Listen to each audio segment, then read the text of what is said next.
à tous. Salut. Aujourd'hui, je suis malade par avance, donc désolé si j'éternue de temps en temps ou si je parle avec le nez bouché. Aujourd'hui, on va vous parler de Mickey 17, un film de Bong Joon-ho, avec Robert Pattinson, Naomi Ackie et Mark Ruffalo. Donc on va vous dire bien évidemment pourquoi on attendait le film, et on va vous faire une critique sans spoil et avec spoil. Mais d'abord, Benjamin, est-ce que tu peux nous dire de quoi ça parle ? Oui, alors du coup, on est dans un monde futuriste, je crois, en 2050 et quelques. J'ai pas regardé la date, je suis pas concentré. Elle est affichée au début du film, mais je ne m'en rappelle plus. Mais en tout cas, pas plus de 2100. Ça, c'est quasiment sûr, je crois. Ok. Et du coup, on va suivre un personnage qui, dans cette société, est un remplaçable. Alors, qu'est-ce qu'un remplaçable ? C'est un expandables, ça veut dire que c'est un collègue de Stallone. Exactement, voilà. C'est un être humain qu'on va pouvoir réimprimer, recopier à chaque fois qu'il décède. Donc, à quoi sert un remplaçable ? Généralement, à tester des choses dangereuses. Donc, par exemple, un nouveau virus qui pourrait venir. Qu'est-ce que fait le vide spatial ? Voilà, qu'est-ce que fait le vide spatial ? Des expériences, les missions suicides, ce genre de choses. Et bah, ça va être lui qui le fait parce que dès le lendemain, il peut être recopié avec sa mémoire intacte. Alors, ce qui est rigolo, c'est qu'il est vraiment réimprimé. Parce que t'as vraiment, tu sais, quand t'imprimes une feuille, t'as tout, et de temps en temps, tu sais, ta feuille, elle revient en arrière. Ouais, voilà, c'est ça. Et t'as exactement pareil, ça va fumer qu'il ait respecté vraiment le côté imprimante. Ouais. C'est ça, exactement. Genre, le mot imprimé n'est pas choisi au hasard. Ah ouais, c'est très rigolo, ça. Du coup, il faut bien un élément perturbateur qui vient chambouler ce statu quo de remplaçable. Il y a, du coup, quand quelqu'un se fait imprimer alors que sa précédente version est encore en vie, ça devient des multiples. Et dans cette société, les multiples sont à éradiquer. Et, eh bien, vous en doutez bien, il va y avoir un multiple. Et du coup, au même moment, vivant tous les deux, il va y avoir Mickey 17 et Mickey 18. Et voilà. Et il va se passer les choses, bien évidemment. C'est très bien raconté, Benjamin. Merci. Et du coup, Ben, dans quel contexte tu attendais ce film et comment t'étais quand t'arrivais dans la salle ? Écoute, je l'attendais avec le plus grand plaisir. Pas d'attente particulière parce que Bong Joon-ho fait partie des réalisateurs avec lesquels j'ai une confiance assez aveugle, c'est-à-dire que pour moi tous ces films ne sont pas des chefs-d'œuvre ou quoi, mais je sais que c'est un réalisateur qui a toujours quelque chose à offrir et qui va y aller à fond quoi qu'il arrive.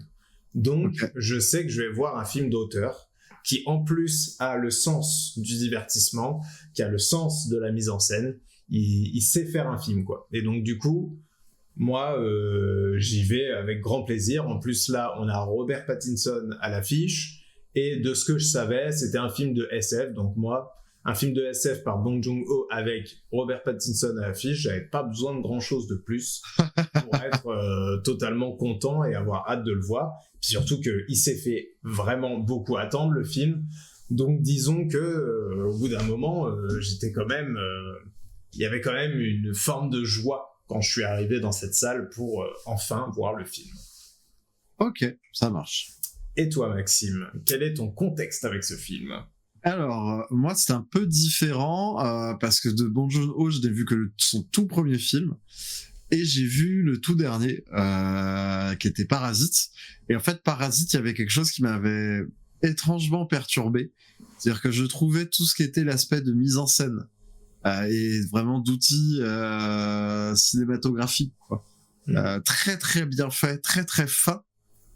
Et je trouvais le fond, la morale, pas fine du tout.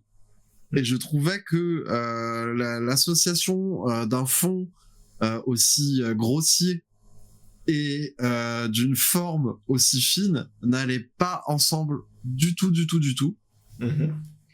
Du coup, j'étais assez partagé entre les idées géniales de mise en scène et des plans géniaux qu'il y a pendant le film, et le discours du film qui était vraiment les méchants riches, les gentils pauvres. Et puis, du coup, je trouvais qu'il y avait un certain manichéisme qui était très très bête. Du coup, ça m'a fait un peu gâcher le spectacle. Pas trop fan finalement de Parasite. Du coup, là, effectivement, on me dit ça va être un truc de SF, il y avait de quoi me tenter. Pattinson, il y avait de quoi me tenter aussi. Hélas, j'aime pas être spoilé avant les films, mais là, j'ai su le concept m'attirait quand même. Peut-être heureusement que je l'ai eu finalement, parce que ça m'a permis de créer une attente autour. Ouais, de me créer une attente, exactement. Donc du coup, je suis arrivé dans la salle, je suis allé le voir en plus tout de suite après un film qui m'avait ravi au plus haut point. C'est la critique qui sort demain, du coup. Donc du coup, j'étais aussi dans un bon mood parce que je ressortais vraiment, j'ai une demi-heure d'écart entre les deux films. Donc du coup, je ressortais vraiment d'un bon bail, quoi, tu vois. J'étais de bonne humeur. T'avais envie que la bonne journée continue, quoi. Ouais, c'est ça. Très bien. Voilà. Et du coup, sans spoiler, Benjamin, qu'as-tu pensé de Mickey 17? Eh ben, écoute, j'ai beaucoup apprécié, hein. Honnêtement, je vais pas, en tout cas sans spoiler, j'ai quasiment rien de négatif à en dire. En fait, c'est du très bon divertissement. C'est que, contrairement à un Parasite que moi j'aime beaucoup, le film passe pas entre guillemets le cap d'aller voir dans des sphères au-dessus.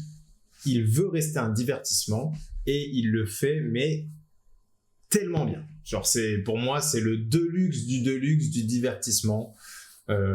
C'est généreux, pas généreux comme on l'entend quand nous on parle de générosité d'habitude, mais en fait tout est calibré bien comme il faut pour nous offrir du grand spectacle, mais du grand spectacle dans son univers à lui. C'est pas du grand spectacle parce que ça explose de partout, c'est parce que son concept, il l'exploite correctement, bien, avec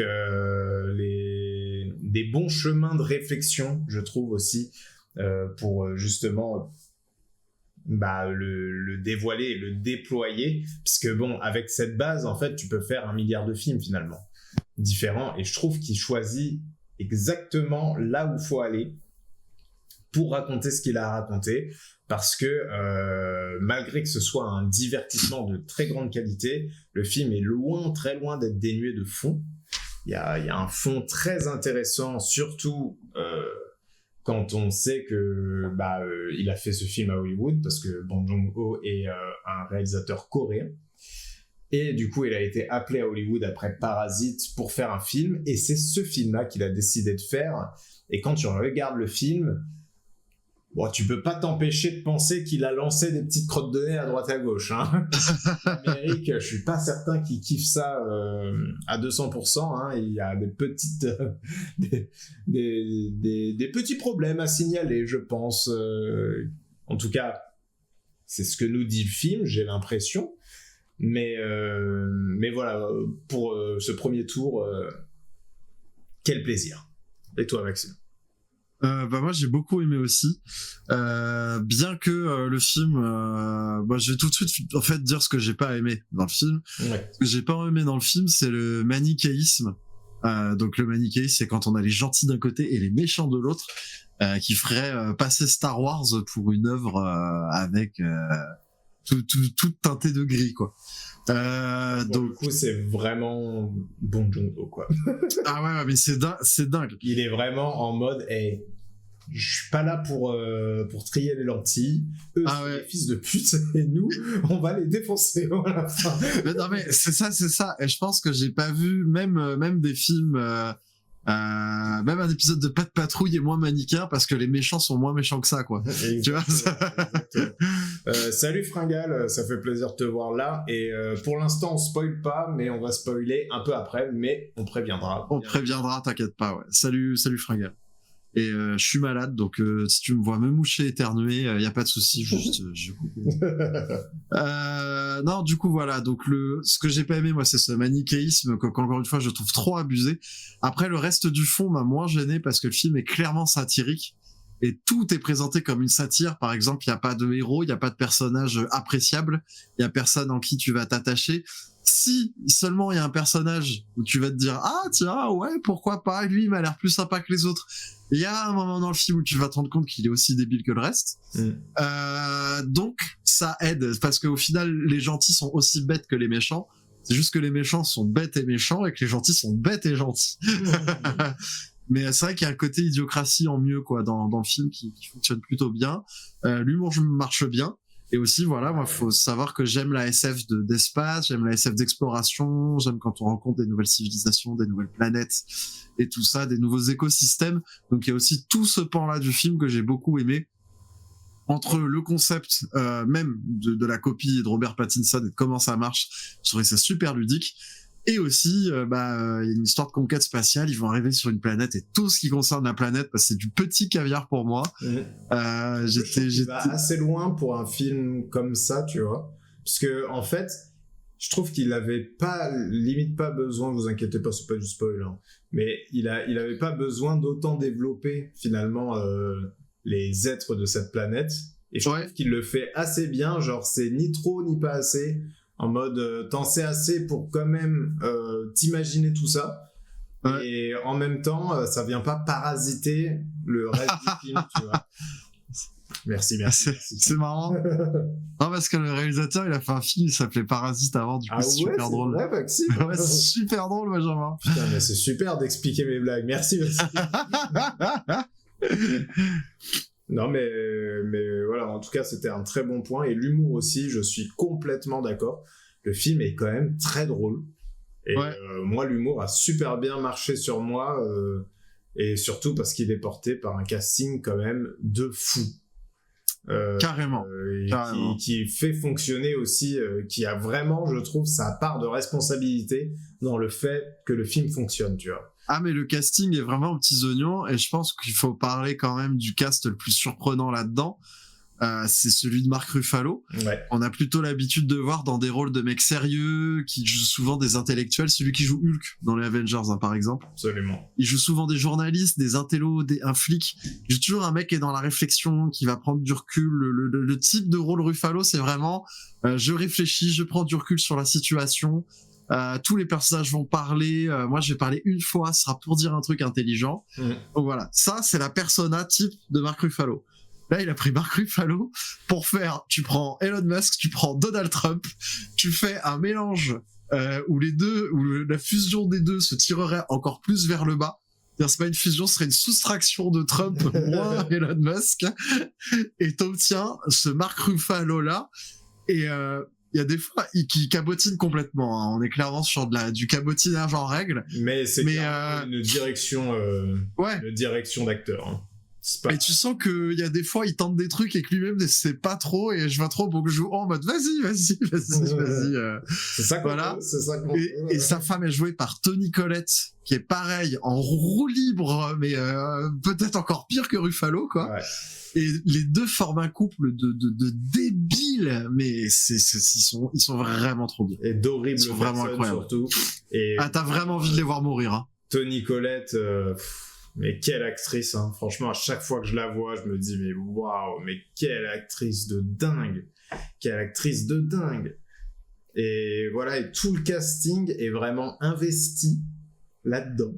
Ouais, et Naomi... démarche, Ouais, et je dirais Naomi Aki, sans trop vous spoiler, va très bien jouer, on en reparlera dans la partie spoil, mais justement va très bien jouer avec l'affect du spectateur, car c'est typiquement un personnage qui va se révéler au bout d'un moment dans le film, et qui du coup embrasse complètement le reste du casting. On a aussi Anna Maria... Oui, voilà, vas-y. Non, on a aussi Anna Maria Bartolomei qui avait joué dans Le Comte de Monte-Cristo l'année dernière. Et je trouve qu'elle aussi, elle a un personnage qui se dévoile en quelque sorte. Ouais. C'est plus subtil, mais... puis à peu près au même moment du film. Mais disons que voilà, ces deux personnages qu'on pense en se disant, vas-y, eux ça va. Et en fait, il y a une raison qu'on va pas vous spoiler qui fait que ça va pas vraiment et qui fonctionne bien. Et puis, parlons du chat de ce film, hein, de Robert Pattinson, qui interprète en plus deux rôles à la fois. Et franchement, les gens qui rattachent encore Twilight à l'image de Robert Pattinson, arrêtez, s'il vous plaît, arrêtez. C'est bon là. Le gars, il a fait Batman, il a fait un Cronenberg. Film où il est, mais d'une excellence, où je pourrais le placer limite top 10 des meilleurs acteurs de sa génération. Et oui. Et vous le retenez pour une saga. Alors après que vous dites que vous saviez pas l'identifier et que vous l'identifiez comme le mec de Twilight, ça me dérange pas. Vous connaissez pas son nom, vous savez qu'il a joué dedans, d'accord. Moi, je parle des gens qui vont dire je n'aime pas Robert Pattinson parce qu'il a joué dans Twilight. Et Kristen Stewart a ça aussi, mais Kristen Stewart a beaucoup plus travaillé sa déconstruction en termes d'image publique, donc il y en a un peu moins que Pattinson. Le mec, franchement, il a fait des films à 24, il a fait un Cronenberg, il a fait un Batman. C'est Batman actuellement, les gars, d'accord? Dites c'est Robert Pattinson. Ah oui, Batman, dites ça, merde. Et vous vous ferez taper, mais pas par nous, par d'autres gens sûrement. Voilà, non, mais vraiment, parce que là, il est incroyable, quoi. Ah ouais, il est incroyable. Et en plus, on parlait que tout le monde est un peu en roue libre et tout. Et lui, je trouve qu'il a un équilibre. Tu vois, lui, c'est maîtrisé, hein. C'est pas de la roue libre. Maîtrisé de fou, quoi. Parce que Mickey 17, en gros, il y a un peu les deux personnes. Il y a deux personnalités différentes entre Mickey 17 et Mickey 18. Et je trouve qu'il est à la limite à chaque fois d'être trop, mais il est juste tout le temps. Mais en fait, le truc, c'est qu'il joue deux rôles et il peut jamais les jouer en même temps vu qu'il joue deux rôles. Donc en fait, s'il déborde de trop, il va déborder sur son propre jeu quand il joue 18 ou 17. Donc il peut pas se permettre d'être en roue libre, lui. Tu vois. Ouais, c'est ça. Et j'ai envie de dire, même Naomi Aki, qui est celle qui a le plus de scènes avec les deux, tu la sens d'ailleurs beaucoup plus en maîtrise quand elle doit jouer avec les deux. Alors que quand elle est avec un tout seul, tu la sens beaucoup plus allez, c'est parti, tu vois. Ouais, de ouf. Mais justement, elle aussi gère bien le truc. Mais du coup, Robert Pattinson, je pense qu'il y a ça, c'est que du coup, il doit toujours être dans une maîtrise parce que sinon, il se piège lui-même. Et du coup, t'imagines si la critique du film, c'est de dire Robert Pattinson s'auto-piège et les scènes avec lui ne fonctionnent pas parce que il se déborde. Enfin, je pense qu'il était obligé d'être très maîtrisé et je pense d'avoir aussi un Bong Joon-ho derrière qui devait surveiller à ce qu'ils ne franchissent pas la ligne là où les autres ils pouvaient leur dire vas-y, moi je vais prendre un café, vas-y fais ta scène. Ça, exactement. Et là où on voit que c'est un très bon acteur aussi, c'est que les deux personnages se reconnaissent dans leur visage. Ils n'ont pas besoin de parler parce que quand ils parlent évidemment c'est une évidence, mais avant même de parler, dans le visage, il arrive à jouer que tu reconnais très distinctement chacun des deux. D'ailleurs, ça m'a fait rire, c'est pas un spoil encore une fois, mais à un moment donné, pour les différencier, on va leur écrire 17 et 18 sur l'un et l'autre. Et clairement, il n'y a pas besoin. Mais non, on voit lequel est lequel. En plus, moi, tu sais, comme beaucoup de fois où il y a un double dans un truc, je pensais qu'on allait lui refaire le sempiternel. Ah là là, dans cette scène, on sait pas lequel des deux c'est. Ouais. Tu vois. Et en fait, j'ai très vite vu que c'était impossible.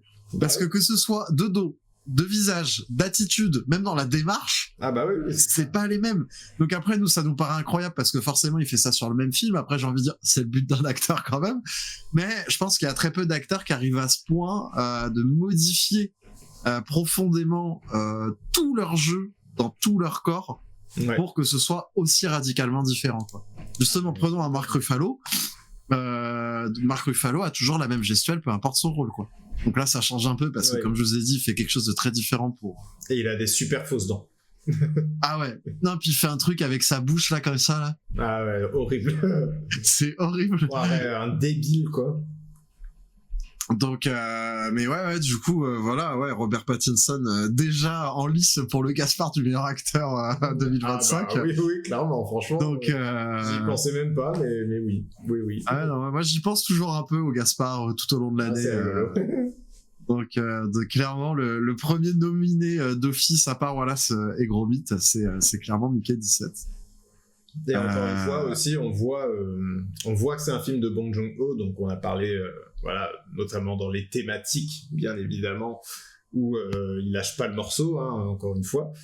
Mais même dans ses visuels, je trouve que, par exemple, il y a des créatures dans le film, et dans le design des créatures, on reconnaît son travail qu'il a fait dans The Host ou dans Okja. Et je trouve qu'on sent que c'est une créature de Bong Joon-ho, quoi. Et ça aussi, c'est la marque des grands réalisateurs. C'est, si on m'avait pas dit que c'était un Bong Joon-ho, si je mets de côté, bien sûr, les thématiques, parce que bon, là, c'est évident, j'aurais reconnu Bong Joon-ho aussi, quoi.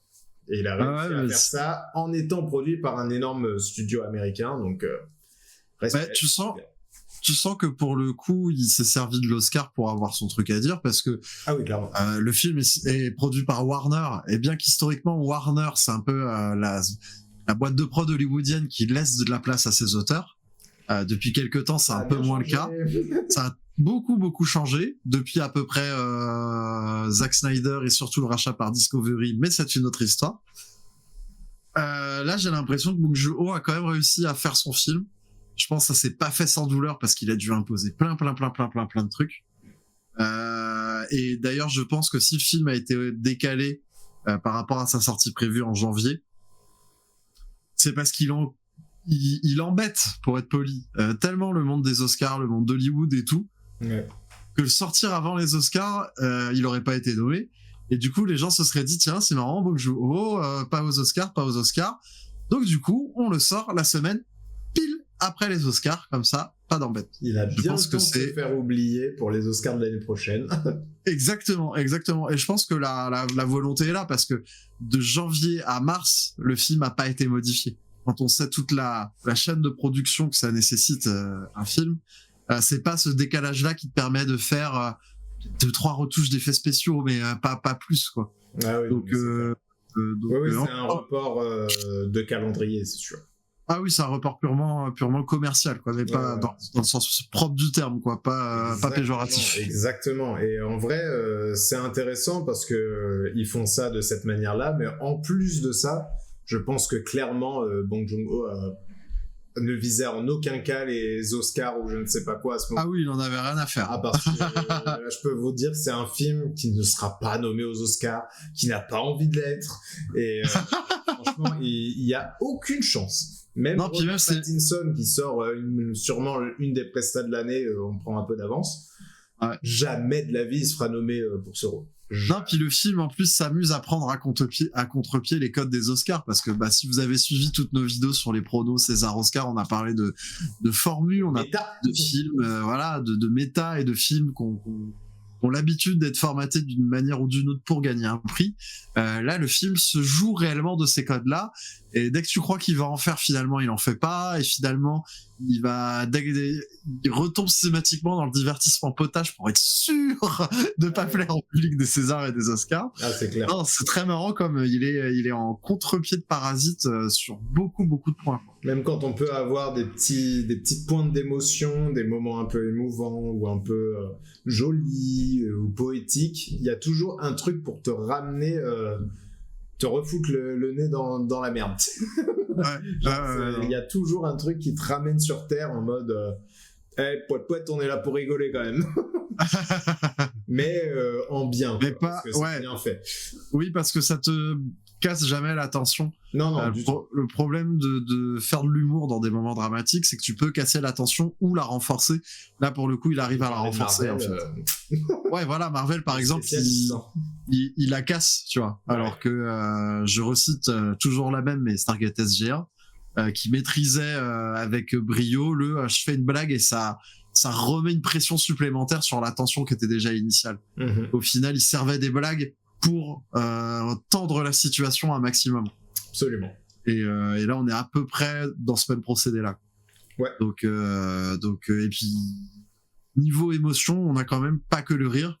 Moi, j'étais vraiment, tout l'acte final, j'étais vraiment agrippé sur mon siège en mode non, je veux pas qu'il se passe ça, je veux pas qu'il se passe ça. Et puis de temps en temps, tu crois qu'il va se passer ça. Ouais. Voilà, il y a des moments émotions, j'ai versé ma petite larme. Voilà, donc même au niveau des émotions, il sait. Voilà. Mais l'émotion principale reste le rire et la colère parce que tu as envie de tuer plus de 3/4 du casting. Ouais. Donc, il y a peut-être 2-3 personnages que t'as pas forcément envie de voir mourir. Et encore, tu te dis que s'ils meurent, c'est peut-être pas si grave.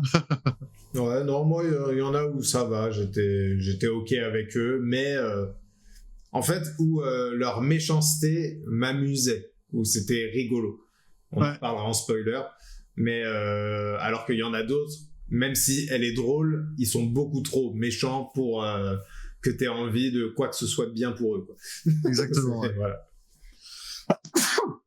Excusez-moi. Ouais, Maxime. Merci beaucoup. Est-ce qu'il serait pas temps de passer à la partie spoiler, mon cher Benjamin ? Je pense qu'il est temps de passer à la partie spoiler parce qu'on a déjà fait un peu le tour. Donc attention, ceux qui ne veulent pas se faire spoiler le film Mickey 17 de Bong Joon-ho, partez immédiatement et revenez plus tard. On a un deuxième film à vous parler. Et de toute façon, au pire, vous retrouverez la VOD pour ceux qui sont dans le chat. Et pour les autres, écoutez, on se retrouve à la fin de la vidéo. N'oubliez pas de mettre un j'aime, vous abonner si vous partez maintenant. On vous connaît. Ne partez pas si vite. Allez. Partie spoiler maintenant. Absolument. Non, pour commencer la partie spoiler, moi déjà j'ai trouvé ça assez ouf parce que le film du coup ça fait à peu près 2 ans qu'il est en train d'être fait, voire 3 ans. Ouais.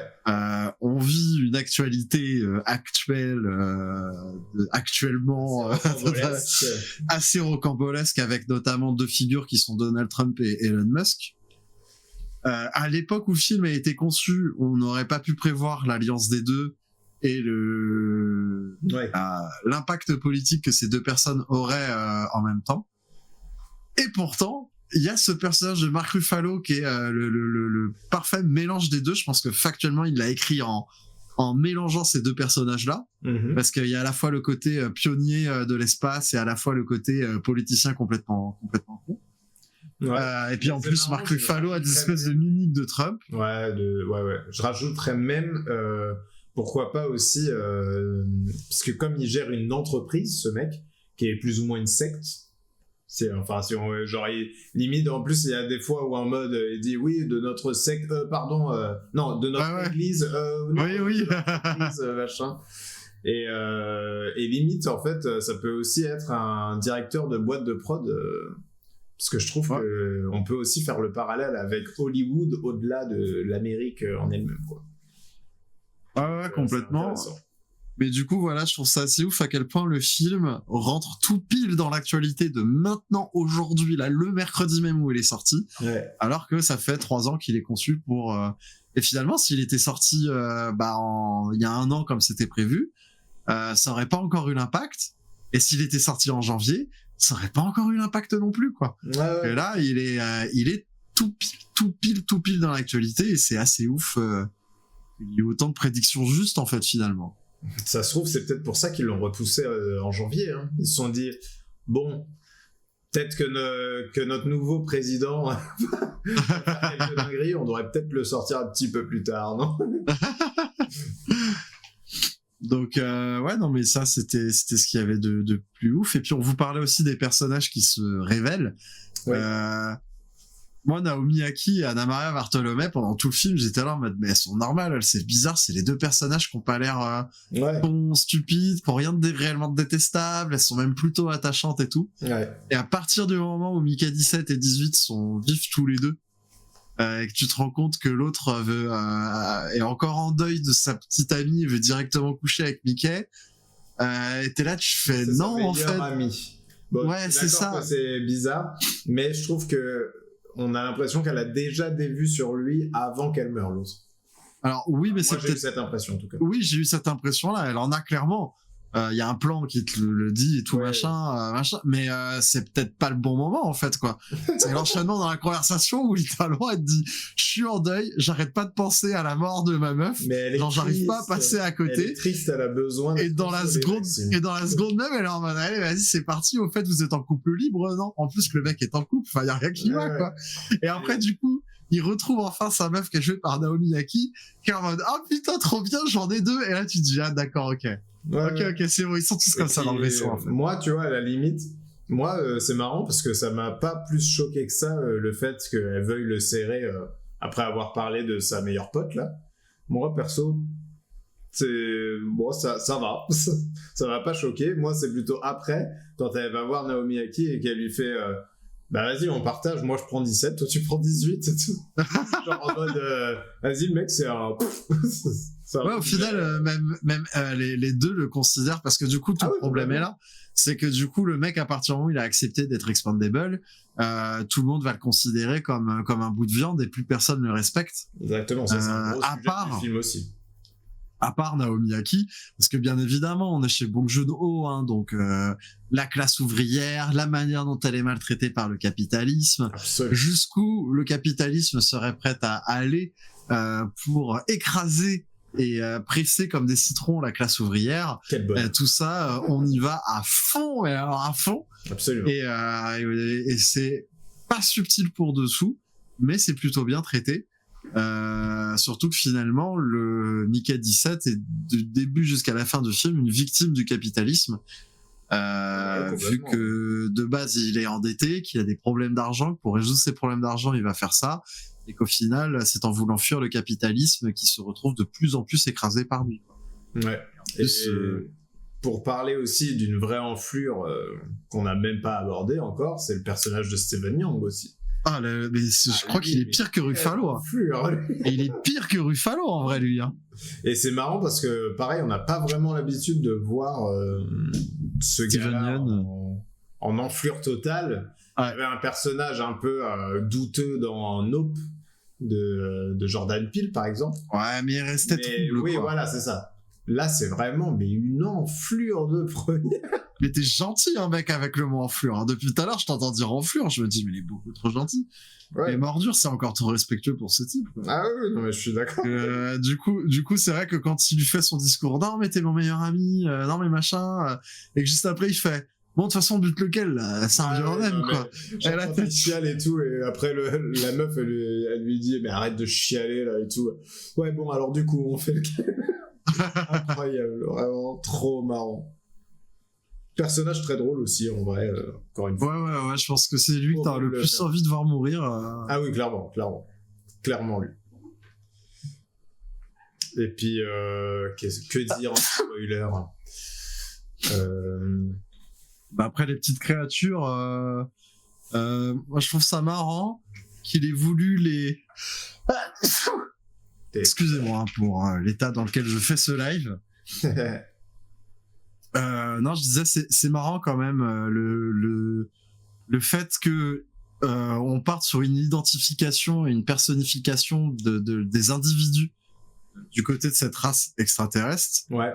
Mais à côté de ça, d'avoir le design le moins personnifiant, en fait. Ouais. Bah, c'est ça. Donc je comprends le message. Hein.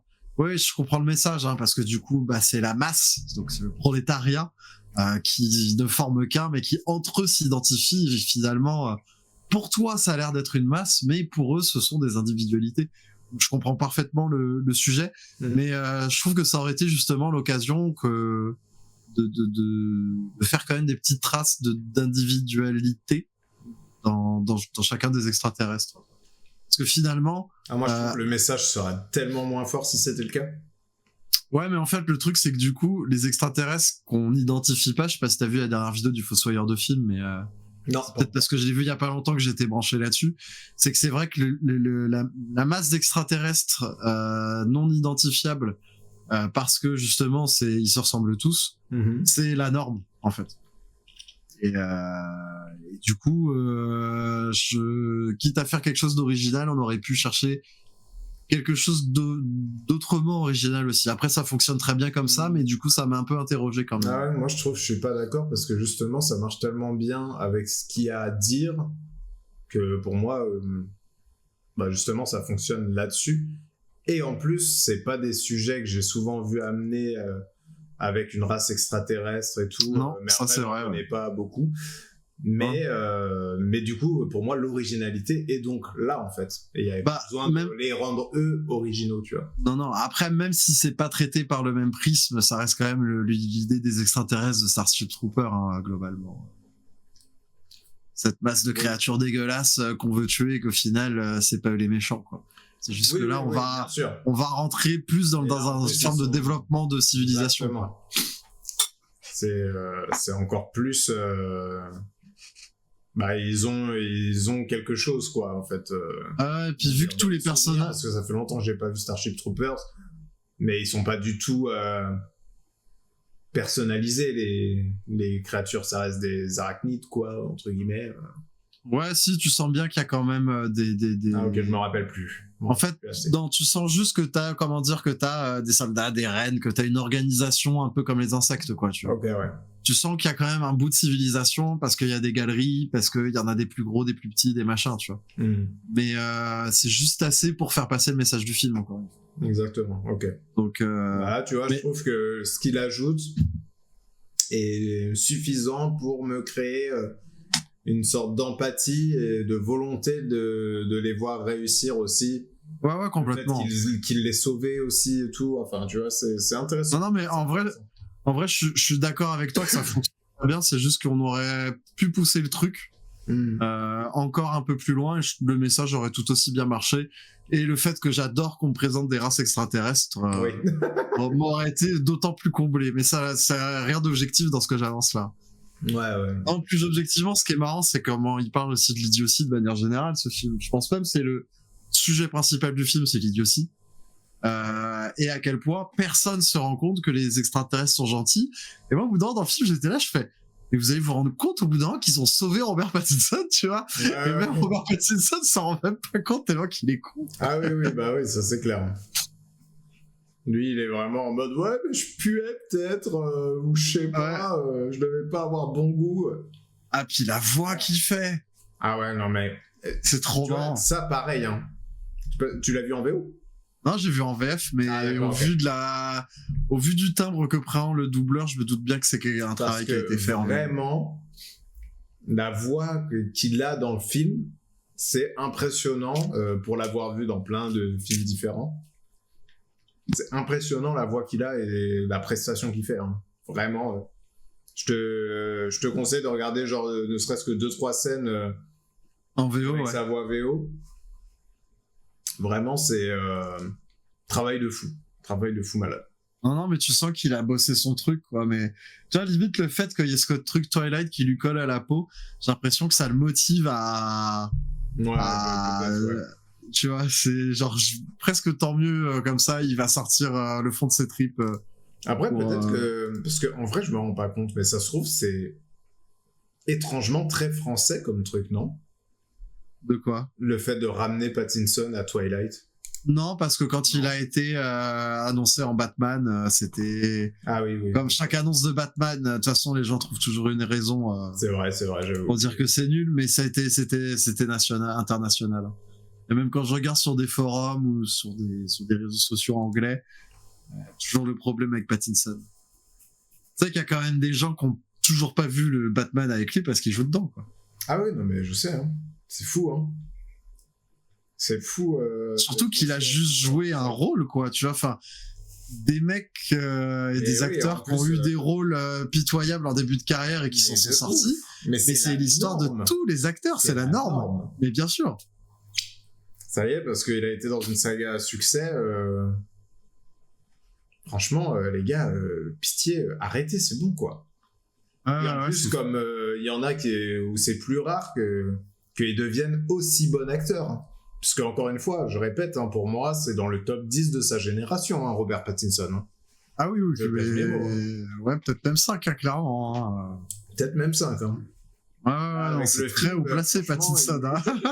Il remet encore des pièces dans la machine, hein, honnêtement.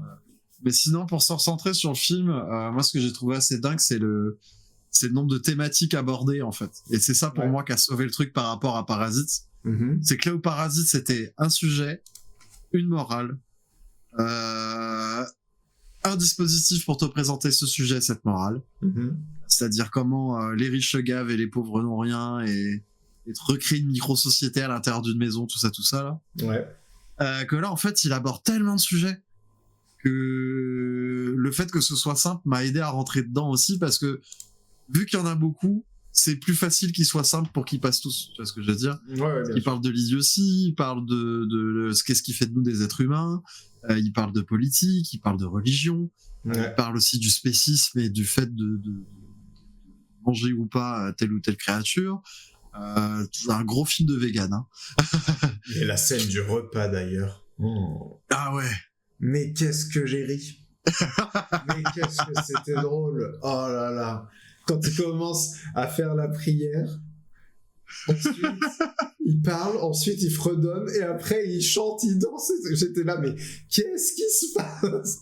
Ah ouais, puis Pattinson qui est comme ça en train de bouffer son steak, qui a l'air infect.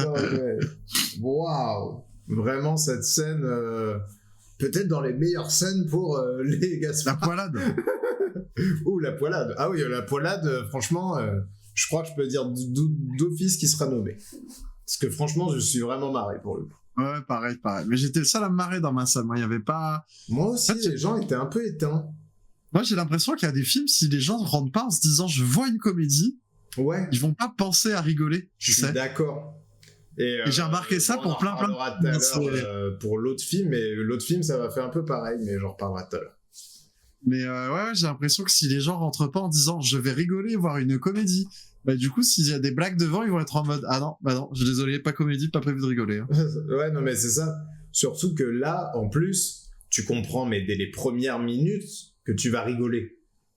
qu'on est face à un film qui va utiliser l'humour, en tout cas. Mais oui, clairement. Le film est drôle. Enfin, c'est une comédie de science-fiction, en fait. Hein. Ah ouais, mais c'est ça. Si on veut parler de genre... minute 1, quoi. Genre, quand on explique le concept, en gros, parce que la première scène, c'est une sorte d'explication du concept.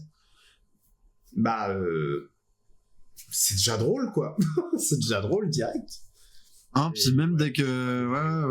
c'est bizarre. C'est bizarre. Parfois même, j'ai l'impression qu'on me regarde mal quand je rigole.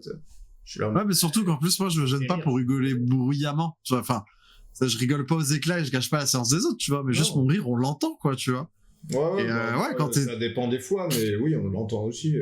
Quand t'es tout seul à rigoler, ouais, c'est vrai qu'il y a un côté où tu te dis, vas-y, mais en fait, je dérange les gens et... Ouais, c'est ça. Très étrange. Et d'un côté, bah, j'aime pas déranger les gens, mais en même temps, bah, c'est l'émotion que je ressens dans le film, moi. Ouais, et puis je pense que s'il y a bien une émotion que tu peux partager en salle, c'est le rire, quoi, tu vois. Ouais, c'est ça, de fou. Peut-être même la seule, vraiment, en fait.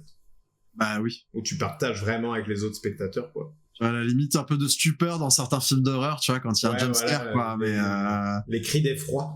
Mais voilà, mais pour moi, ça fait partie de l'intérêt d'aller voir un film en salle, tu vois. Ah bah, et encore, je parle pas des Indiens dans la globalité, parce qu'ils ont une culture cinématographique où le cinéma, tu parles, tu rigoles, et tu ramènes des plats que t'as fait, tu partages avec tout le monde. Ça, j'aimerais pas. Tu vois, mais après, si les films ils sont adaptés pourquoi pas, tu vois. Oui, mais bon, on va pas me faire croire que chaque film est adapté pour ça, quoi. Donc... Bah là-bas, il y a certaines industries, je ne connais très peu en cinéma indien, mais il y a certaines industries qui font les films pour ça, quoi. Ah oui, mais je suis d'accord. Donc, si tu veux avoir une variété de choses, c'est quand même compliqué. Oui, bah c'est sûr. Voilà.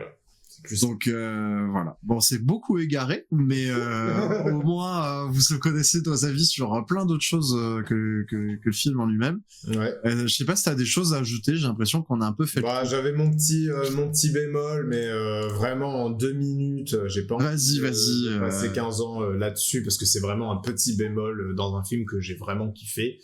Il y a un moment où 18 parle de l'accident de leur mère, parce que leur mère a eu un accident et en est morte quand il avait 5 ans. quand ils avaient 5 ans. Et il lui dit, c'est pas de ta faute, je te l'ai déjà dit. Comme si 18 était une entité à part de 17, donc, alors que dans le concept, 18 est censé être imprimé à l'image et aussi avec les souvenirs de 17. Donc, ce qui m'a fait un petit peu tiquer parce que, du coup, même si c'est un peu le but qu'il y ait cette volonté que les deux aient un peu une part de la personnalité de Mickey, il y en a un qui est angoissé et l'autre qui est plus sûr de lui, même un peu taré sur les bords, on va pas se mentir. En fait, ça fait là deux... En fait, ils se considèrent comme deux personnes différentes, donc c'est ok au niveau de la logique à ce niveau-là, mais la façon dont c'est écrit, ce dialogue là de oui mais je te l'ai déjà dit que c'est pas de ta faute, c'est sûrement un problème de la bagnole ou je sais pas quoi et tout, ça fait vraiment comme si c'était pour de vrai deux personnes différentes alors que dans le concept c'est pas le cas. Et donc du coup ça m'a fait tiquer, vous avez l'habitude avec moi, je suis le mec qui tique sur dès qu'il y a un surtout concept. Surtout que pour le coup tu me laisseras te contredire parce que là pour le coup je suis zéro d'accord avec toi. Mais alors pour zéro. Là encore il y a des fois je peux dire oui je peux comprendre que machin. Là pour moi t'as t'as regardé à côté de là où tu devais regarder. Mais je te laisse terminer d'abord. Oh après j'ai plus ou moins terminé. Moi c'est un truc qui m'a gêné parce que pour moi c'est factuellement une erreur dans le concept. Mais après, comme The Substance, si vous avez vu notre critique, j'avais eu un truc comme ça n'enlève rien au film. C'est juste un truc sur lequel j'ai tiqué parce que, en tout cas, moi, comment le dialogue est écrit, ça me dit ça. Et donc, si ça me dit ça, il y a une erreur dans le concept. Voilà. Sauf qu'il ne te dit pas ça, Benjamin. C'est beaucoup plus beau et poétique ce que le film cherche à te faire comprendre. Une fois, selon moi, à ce moment-là, quand il dit ça, il dit ça. Ah non, justement, c'est que en gros, moi, là où pour moi, tu regardes complètement à côté, parce que justement, moi, c'est clairement le dialogue qui m'a le plus touché émotionnellement. Genre, c'est quand je t'ai dit que j'avais versé ma petite larme, c'est pile à ce moment-là. Parce qu'en fait, pour moi, le dialogue est plus beau parce que justement, c'est la même personne qui se dit ça. C'est-à-dire que pour moi, il n'y a pas le côté c'est deux parts de personnalité. C'est-à-dire pour moi, c'est la même personnalité, sauf qu'il y a un trait qui ressort plus que l'autre. Comme visiblement à chaque itération en fait de Mickey, il y a un trait de personnalité qui ressort plus que l'autre. Et en fait, ok. je ne vous il te l'explique en tout cas. Quand il dit 18 était différent comme tous les autres étaient différents. Après moi, tu vois, pour moi, s'il y a un défaut à la limite, il est plus au niveau de à quel point 18 est différent. Oui, là, mais bon. Là, tu vois, là, je veux bien qu'on parle à la limite là-dessus, tu vois.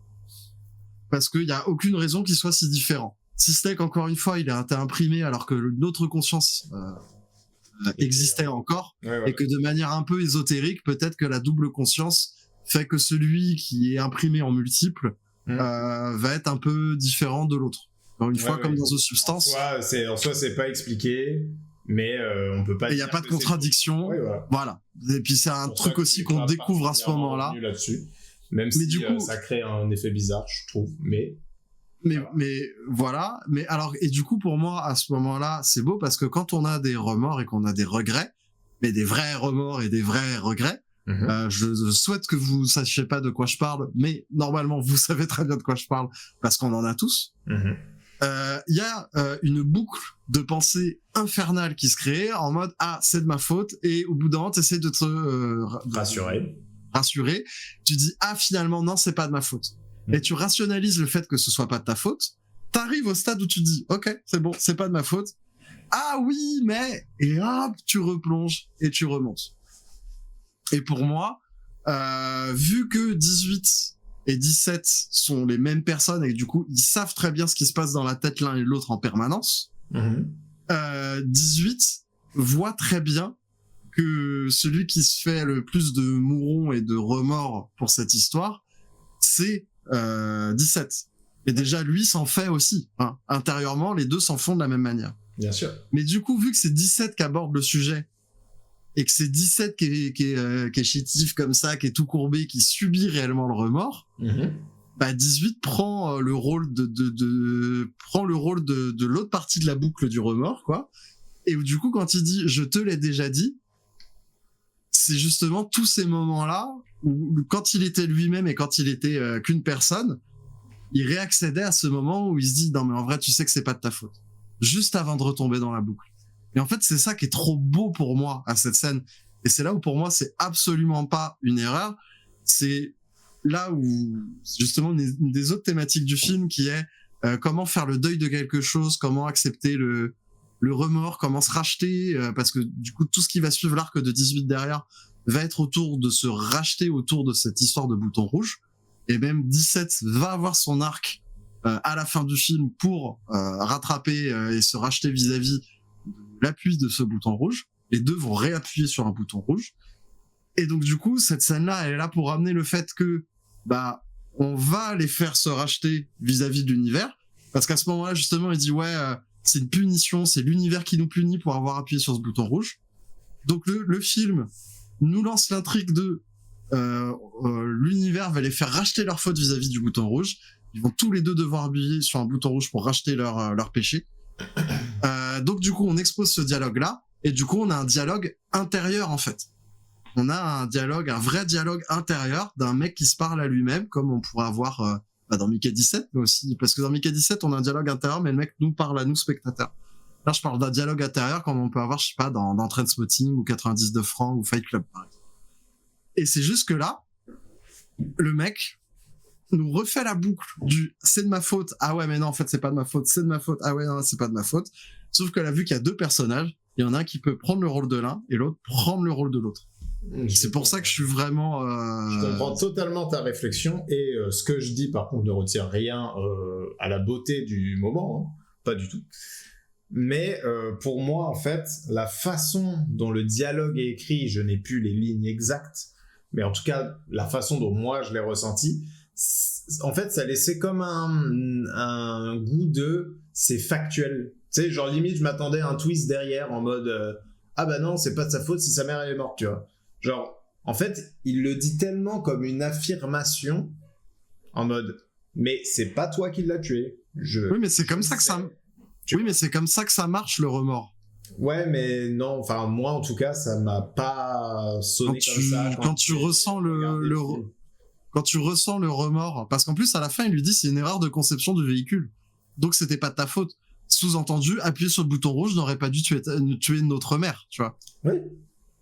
Mais donc du coup, moi, du coup il le dit après derrière que factuellement il c'est pas lui qui l'a tué réellement. Ouais voilà c'est ça, mais du coup c'est pour moi je le ressens vraiment comme s'il lui donnait une info que l'autre avait pas, tu vois. Je trouve que c'est écrit bizarrement, ce qui fait que ça me laisse avec ce ressenti-là quand je regarde la scène, tu vois. Et après, ça reste qu'une question de ressenti. C'est pour ça que je comprends tout à fait ton ressenti et qu'il est tout autant valable, contrairement à The Substance où pour moi c'était plus factuel nos deux oui exactement vues. Exactement. Là tu vois c'est beaucoup plus dans la façon d'interpréter la chose, mais voilà, c'est juste moi je voulais dire ça parce que du coup de mon point de vue quand je l'ai vu sur le moment à la scène, bah du coup ça sonnait comme une espèce de faute parce que j'avais l'impression de comme si 18 avait des souvenirs que 17 n'avait pas, quoi, finalement. Et du coup ça m'a un peu tiqué, ça m'a un peu tiqué, voilà, c'est tout. Mais je me devais de le dire. Ok. Parce que c'est le seul truc négatif finalement que j'ai vraiment à dire sur mon ressenti du film. Donc, oui, donc t'as même presque rien à dire de négatif finalement, quoi. Ah, non, mais j'ai pas grand chose à dire de négatif. Hein. Ça, je l'ai dit dès le début. Hein, non, mais voilà, en tout cas. C'est pas un chef-d'œuvre, mais j'ai pas grand chose à lui reprocher, ça c'est sûr. Non, mais c'est encore une fois en dehors de voilà, c'est gros mythe. C'est le premier vrai bon film de l'année, quoi. Disons que moi, c'est ce qui, c'est ce qui lance l'année cinéma qualitativement parlant. Oui. Parce que jusque là, sur 2025, j'avais pas eu de vrai claque et de vrai allez, vas-y, c'est parti, on y va, quoi. Ouais, non, je comprends. Moi, j'ai quand même Présence que j'aime beaucoup, mais sinon.